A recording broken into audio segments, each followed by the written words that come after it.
Alright guys, Tom here and welcome to the first ever episode of Friday's Premier League prediction show, and I'm going to be doing this every single week from game week 1 this week to game week 38 next year in 2030. It's going to be absolutely epic guys. I'm going to be uploading them at 6 o'clock every single Friday and it's going to be awesome. We've got some really good matches this week. The key game I think is going to be the Newcastle Tottenham game, which is going to be really good. Definitely going to be watching that one. Keep an eye on that game as well, so it's going to be really good. So I'm going to be predicting every single match of this Premier League season 2012 to 2013.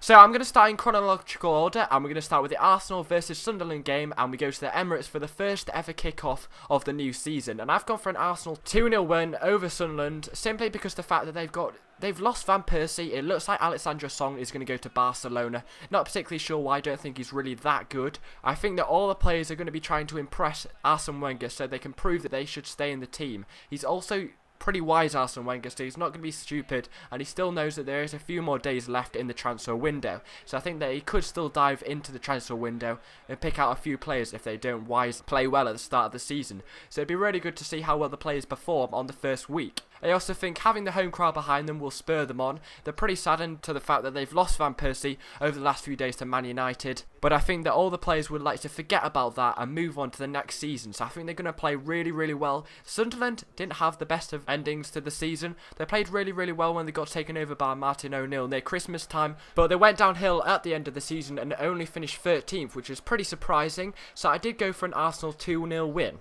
The next match is the Fulham versus Norwich match, and I've gone for a 1-1 due to the fact that Norwich have never won a game at Craven Cottage since 1986. I don't think it'll be a loss to Norwich. I think it will be a draw because the fans are very rowdy down there. But it's likely that Fulham won't have Clint Dempsey up front. It'll be very interesting to see Norwich's new strike partnership with Hugo Rodallega and Mladen Petric to see if they get a good start to the season. So I'm going to go for a boring 1-1 draw there. And the next match is QPR versus Swansea. I think QPR are going to be a pretty good team this season. I've gone for a 2-1 simply because the fact that QPR are at home is a bit of a cliched reason. But also QPR have some nice little new players, including Park Ji-sung, who's the captain. They're losing Joey Barton. They've got Jibril Cisse. I think I'll have a really good season. Hopefully he doesn't get red carded.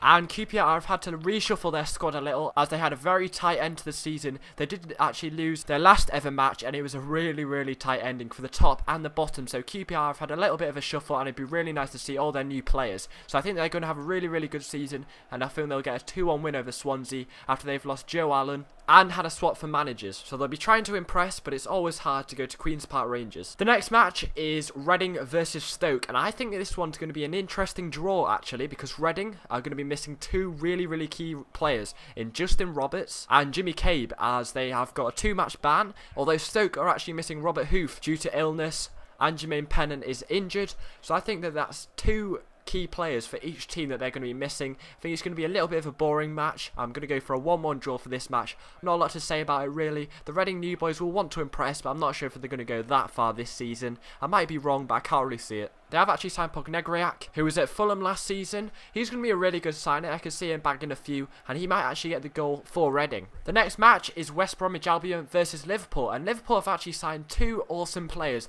Joe Allen and Borini. I think these are going to be really good players for Liverpool, and I'm excited to see them. I think that Liverpool, even though playing at home at West Bromwich Albion, Manchester United did do it last season and managed to get a 2-1 win. And I can really see Liverpool doing this and actually getting a 2-0 win with two star players. So I'd really like to see this match, and I think it's going to be an easy 2 win for Liverpool. They've also got the new manager, Brendan Rodgers, so all the players are going to be trying to impress him as well. I'd also really like to see a nice season for Stuart Downing. West Brom also managed to survive last season, but West Bromwich Albion haven't made the most signings and nobody really to know. The next match is West Ham versus Villa. Two teams will play in Burgundy next season. I always used to get these two teams mixed up when I was younger, but West Ham are newly promoted thanks to a Vazte goal at Wembley last season in the playoff final. I personally think that West Ham have a really good chance of winning this match. They're at home, they're a really rowdy lot down there. Aston Villa had a really poor season and nearly close to actually being relegated. West Ham also have a chance to take the Olympic Stadium as their home ground soon. And Aston Villa do have a new manager in Paul Lambert, so it'll be interesting to see how he does and how the players respond to a new manager. But I think the surprise win this week could be a West Ham win against Aston Villa, so it'll be interesting just to watch out on that score. The next game is Newcastle versus Tottenham.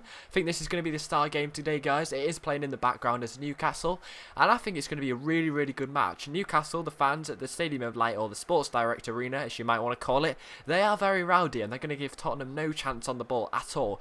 Newcastle, bringing in Cisse last season, has been a great signing for them. They've also brought in a few players as well in the summer transfer market, including Anita, Curtis, Good and Bergimana and Amal Vitano. But there is concern over the likes of Cisse, Demba, Hatem Ben Arthur and Johan Cabaye. That's the reason why I've gone for a draw. If they were playing all four of them players, I think there would definitely be a Newcastle win at the Stadium of Light. Tottenham do have Vertonghen and Sigurdsson from Sunderland. They don't have Scotty Parker though, and Modric is certain to go to Real Madrid. So I think a 2-2 is a likely draw, as it looks like Jermaine Defoe scoring in the week for England with that amazing goal is going to be one of the key strikers for Tottenham this season, and it'll be interesting to see him play, as he looks like he's a really, really good player at the moment. So I think a 2-2 is pretty fair. So now going on to the next match. The first match for Chelsea this game week is against Wigan, and Wigan are at home. Chelsea are definitely going to win this match. I'm going to go for a 3-0. They've got Eden Hazard. Fernando Torres looks in an absolute amazing form, scoring that goal in the Community Shield at Villa Park. They've also got the young Oscar, who I'd really like to see as well. And Juan Mata looked really, really good in the Community Shield as well. So I think they're going to have a really, really good season this season.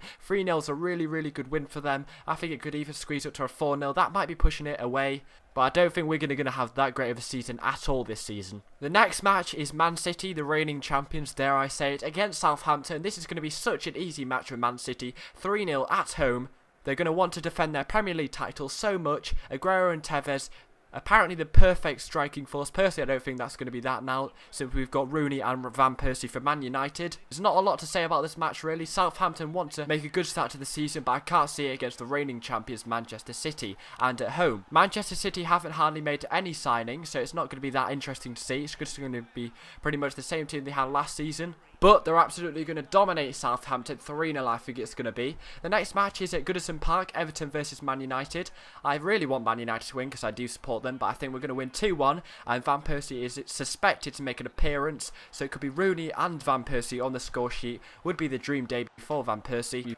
Everton do have new signings, Naismith. They also have Gibson coming back from injury, and Stephen Pienaar returns from Tottenham. So I think it's going to be an interesting game, but I can see Man United wanting to win this one, as it's the opening game and they want to get the title back from Manchester City. The next match is Chelsea playing again in game week 1. I'm going to go for an easy 2-0 win against Reading. Personally, because they're at home, they've got Hazard, who's going to absolutely rip it up, I think. Haven't seen a lot of Reading, so I wouldn't really like to comment. They have got Pognegriak, I've just talked about them earlier, but I think Chelsea are going to be a really force to reckon with. And 2-0 is a very, very likely scoreline. So thanks for watching the first episode of Friday's Premier League prediction show. Thanks for watching, give this video a like and post your prediction in the comments bar. I've also got a Fantasy Premier League link code so you can join my league. So thanks for watching and goodbye.